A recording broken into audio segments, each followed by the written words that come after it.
nasce em São Paulo é o quê? Corintiano! Salve o Corinthians, o campeão dos campeões. Tá bom.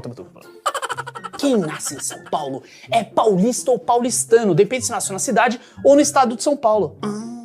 Agora vamos, sei lá, quem nasce no Rio? Peixe. Não, que peixe o quê? Quem nasce no Rio é carioca. Repete, carioca. E se quem nasce no Rio é carioca, quem nasce em Minas, minhoca. Não, meu Deus do céu. É mineiro. E na Bahia, ganheiro. Não, Petraque, baiano. E no Piauí? Piano. Que piano o quê? Tá louco? Violento? Não!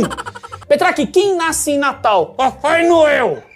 Ho, ho, ho. Chega dessa palhaçada.